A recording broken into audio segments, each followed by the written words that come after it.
Clearing your search history on Temu is a straightforward process. Follow these steps to ensure your search history is removed. Step 1. Open the Temu app. Launch the Temu application on your device. Make sure you are logged into your account to access all features.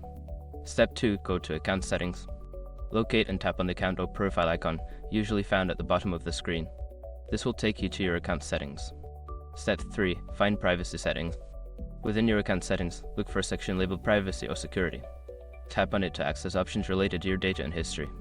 Step 4. Clear search history. In the privacy settings, find the option for search history. Select this option, and you should see an option to clear or delete your search history. Confirm your choice.